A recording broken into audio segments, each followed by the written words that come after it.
Vamos falar de um assunto muito importante, né? A gente está vivenciando um ano, estamos entrando em um ano considerado estratégico para que a gente vire uma página, né, de grandes malefícios, digamos assim, em várias instituições, seja no universo empresarial, seja no mundo político, no mundo administrativo público. É a oportunidade de nós, brasileiros, teresopolitanos, cidadãos fluminenses, de virarmos essa página. E não tem jeito, gente. Não há num supermercado em nosso estado com esse produto disponível, né? Mudança. Você não entra no supermercado e compra mudança. Você tem que promovê-la. Você tem que buscar essa mudança e promover essa mudança diariamente. E talvez seja o principal momento em nossas vidas para promovermos essas mudanças. E aí, pensando nisso, nós estamos trazendo aqui algumas pessoas que nós consideramos, né, que têm algumas ferramentas importantes para promover essa mudança. Eu vou conversar com um amigo da cidade de Niterói, né? A gente está tão perto aqui, né? Temos tantas ligações com a cidade de Niterói, São Gonçalo, né? A região de uma forma geral, e que lá está instituindo, né, algumas ações, está começando a mudar os pensamentos, engajar as pessoas para promover essas mudanças que a gente está falando. O Jorge Andrade, que está aqui para a gente conversar um pouquinho, né, Jorge? Bom dia, seja bem-vindo. Primeiro, obrigado pela tua participação, obrigado por aceitar o convite, né, de vir aqui, vir lá da cidade. Eu sei que você não queria sair dos teus 30 graus, né, para pegar essa temperatura amena. Isso, está ameno, está ótimo aqui. Ele chegou aqui e já pegou 17 graus no soberbo, né, gente? Isso aí realmente não tem preço. Mas, Jorge, eu queria começar te perguntando justamente isso.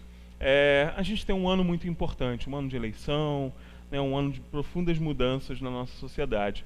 O que você acha, a partir da tua experiência, daqui a pouco a gente vai conhecer um pouco da história do Jorge, que é um homem ligado à área educacional, tem um trabalho de educação muito bacana lá em Niterói, mas o que você acha que a sociedade precisa para arregaçar de vez as mangas, para sair dessa zona de conforto e promover essas mudanças que a gente fala tanto e que espera tanto, né, Jorge? Bom dia. Bom, em primeiro lugar, eu quero dar bom dia a todos, agradecer a oportunidade de estar aqui com vocês nessa linda manhã de quarta-feira. E, em resposta à sua pergunta, o segredo está nas atitudes, na tomada de atitude da população. O cidadão brasileiro precisa exercer de fato o real sentido de sua cidadania. É necessário que o brasileiro se apresente às urnas. Ele tem nas mãos a arma mais letal que toda a política teme, que é o título.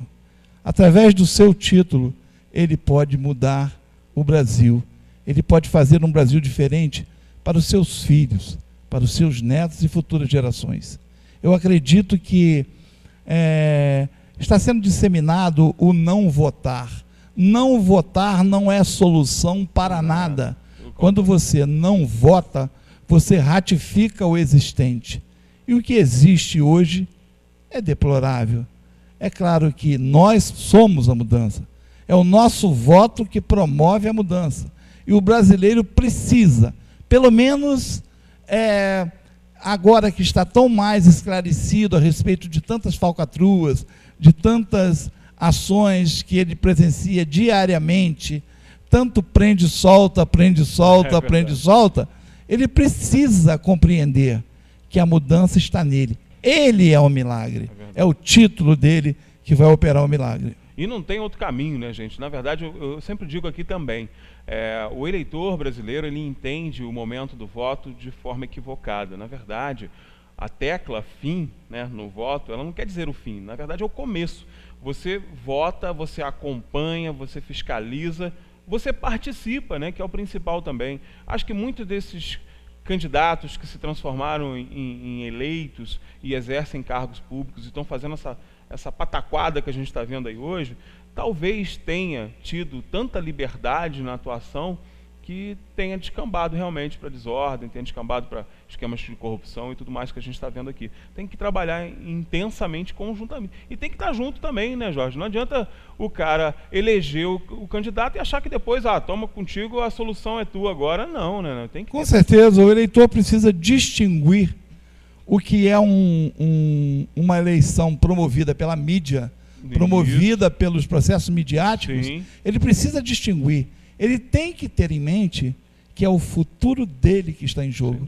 E não pensar de forma a nível pessoal. Claro. Pensar na coletividade. Como você acabou de falar de Teresópolis. É o coletivo. Claro. Tem que ser o coletivo. Não pode ser o individual nunca. E a gente está cansado de ver realmente que um mal político, ele custa vidas, né? Porque as vidas são perdidas com o mal político, que não cuida da saúde, não cuida da segurança pública, e as vidas são perdidas por conta disso. Mas o Jorge vem de uma área que eu considero particularmente, né, ele é militante dessa área, é um entusiasta da área da educação, que eu particularmente considero como a prioridade na mudança do nosso país, né? Um cidadão esclarecido, e é o que a gente está vendo hoje, né, com esses mecanismos da Lava Jato. Por que as pessoas estão tão revoltadas? Porque estão tendo informação, estão informadas, estão tendo, né, aquela informação que vai lhes esclarecer esses mecanismos que eram escusos há algum tempo atrás e que às vezes a gente até imaginava que acontecia, mas não via acontecendo. Por isso que eu acho que a educação, o esclarecimento, a cultura, né, são áreas absolutamente primordiais para essa mudança. E você é um militante da área, né, Jorge? Você é um apaixonado por educação, trabalha nessa área, né? Lá no município de Niterói tem um trabalho na área educacional. Você também concorda que a educação o caminho para essa mudança? Olha, eu acredito que a educação seja o maior legado de um povo. A herança cultural. Porque através do conhecimento que não interessa ao meio político, porque tudo está linkado. Claro. Não interessa ao meio político nenhum, né? Que o eleitor brasileiro tenha muito conhecimento. Claro. Porque se ele conhecer, o político não se elege. Então a educação é a base de tudo.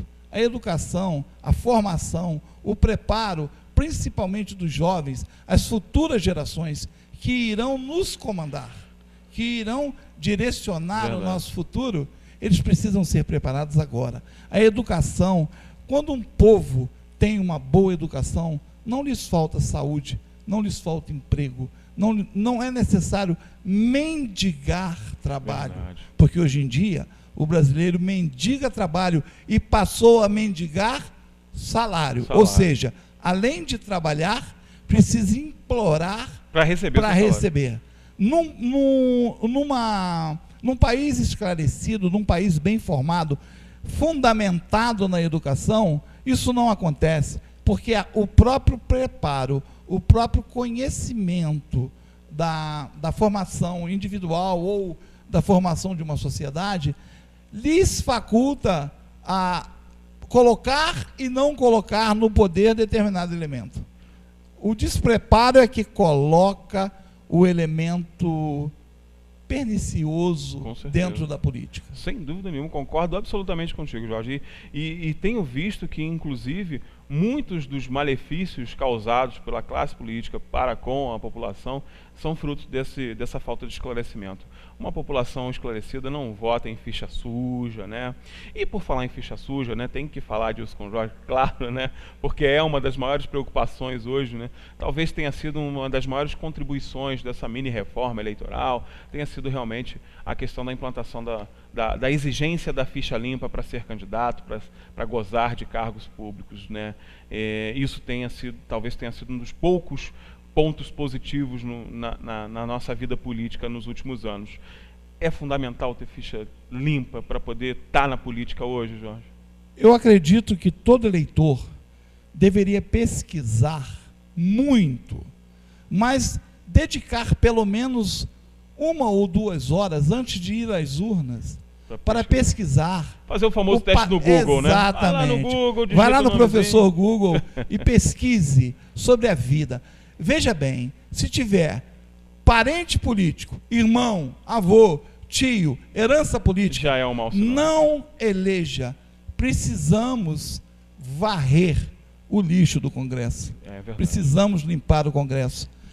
O Brasil só vai ter um start positivo em relação ao que gozava antes de ter caído tanto frente Sim. aos conceitos mundiais. O Brasil precisará primeiro arrumar a casa. Tem que organizar o Tem quintal. que limpar, tem que varrer, tem que tirar tudo. Olha, e uma laranja podre apodrece todas as outras. Junto, né? Eu queria colocar um ponto em acréscimo aqui em relação à educação. Eu acho que a grande classe massacrada no Brasil é a classe dos professores. Eu acho que o professor recebe um salário de fome. Verdade. E às vezes não dá para matar a fome. O professor precisa ter estímulo para se fazer uma educação continuada, uma formação e adquirir mais habilidades e competências para serem desenvolvidas com seus alunos. Um professor desmotivado não consegue motivar aluno nenhum. O aluno está à deriva, o aluno foi abandonado à deriva, por quê? O professor está fazendo o que não pode, não é nem o que pode com sacrifício. Fazendo muito mais do que pode. Antes ele trabalhava por amor, continua trabalhando por amor e sofrendo. O pior de tudo é isso. A classe de professores, eu não sei aonde começou isso, mas a classe de professores em exercício, gestores que lidam com os professores. Eu, por exemplo, como gestor pedagógico, eu lido diretamente com a minha equipe de professores. E eu vejo nos olhos deles a decepção com a formação de professores, porque eles sentem que o teto que eles podem atingir é muito pequeno para eles poderem sobreviver. E é uma coisa até contraditória, né, gente? Você passa, eu sei porque eu tenho professor em casa, né? Sei muito bem disso. Você passa uma formação humana, você passa por uma formação social, você passa por uma responsabilidade social tão grande e chega na hora de você colocar aquilo em prática, mudar a vida daquelas crianças, mudar a vida daquele adolescente, mudar a vida daquele adulto, você é impedido por esses problemas operacionais, por esses problemas estruturais que estão muito, mas infinitamente inferiores no que diz respeito à importância da atuação.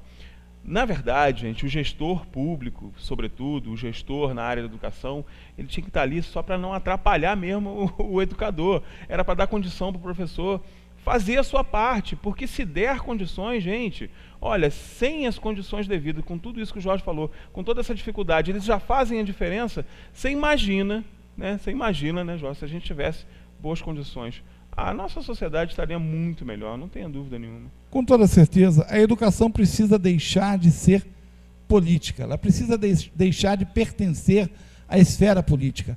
Ela deveria ser feita por quem sabe fazer claro, educação. Claro, e deveriam ser políticas públicas, né? E não políticas de gestão, né, gente? Tem essa diferença. A política de gestão, ela acaba quando aquela gestão acaba. A gente precisa de política pública implantada, que perpasse administrações, que perpasse gestores, que continue, que tenha continuidade. Senão a gente vive esse momento de ruptura o tempo todo também. Isso não é legal, né? Agora, para a gente finalizar nosso bate-papo aqui, Jorge, se deixar a gente vai embora, né? Porque o assunto é bom, eu gosto pra caramba, né? O cara sabe, conhece como poucos. Se deixar, a gente vai embora falando. Mas, Jorge, uma coisa que também chama muito a atenção, e fazendo um link, né, com os dois segmentos, né, que é essa coisa da necessidade de mudança e da educação como ferramenta, é essa proposta hoje de educação integral. Eu sei que você tem uma proposta diferente, né, de uma integralidade diferente da que a gente está vendo hoje. Só para a gente finalizar, é possível fazer um ensino integral com qualidade hoje? Com toda certeza. O ensino integral é uma exigência do século XXI. Sim. O ser humano precisa ser preparado em todos as suas necessidades, não só culturais, mas como físicas, sociais. Então, uma educação, veja bem, um período de ensino de 4 horas, um horário da manhã, por exemplo, de 7 ao meio-dia, e um horário da tarde de 1 às 5, é insuficiente para se preparar dignamente um aluno, principalmente do Fundamental 2 em diante. porque a carga horária é insuficiente. Então, você veja bem, o ensino em horário integral facilitaria a vida dos pais em relação a ter um local seguro. A questão da tutela mesmo da criança. Exatamente. Facilitaria em muito a vida das pessoas que são a força de trabalho do nosso país, precisam ter um local para trabalharem, para trabalharem tranquilamente, deixarem seus filhos não só atendidos pela cultura, mas por tudo, pelo social, pelo nutricional e pela formação. Então, a educação integral não é a única opção, é a opção mais viável. A demanda do século XXI exige de nós uma educação em tempo integral. E é possível, sim. Sobra dinheiro para fazer isso. É verdade, né? É aquilo que a gente falou, não está faltando dinheiro, está faltando competência para fazer, né? Jorge, muito obrigado pela tua participação, grande prazer te receber aqui. Eu é que agradeço, Anderson. Espero que você volte mais vezes, né? Já que você gostou da cidade, tinha tanto tempo que ele não vinha aqui à cidade, voltou à cidade depois de tanto tempo. Vamos marcar mais vezes para você conversar com a gente aqui, Jorge. Com toda certeza, eu agradeço aí a oportunidade e virei sim, com todo prazer. Só combinarmos. Já está combinado. Obrigado, Jorge. Ok, um abraço, obrigado. Grande prazer. E olha, depois do intervalo comercial, pode ficar aí, fica aí para a gente terminar. Depois do intervalo comercial, eu quero convidar você a participar comigo daquele bate-papo bacana que a gente vai ter aqui todas as quartas-feiras com o Movimento Empreendedor. É isso aí, gente. Vamos mudar essa cidade. Estamos falando de mudança aqui, ó. Vamos mudar essa cidade. Vamos promover, né, políticas bacanas, boas ideias, inovações. E a partir de hoje, a partir dessa semana, a gente começa a falar um pouco das ferramentas dessa mudança, né? Vamos conversar com quem conhece e quem pode compartilhar com a gente essas informações importantes. Então você já sabe, né?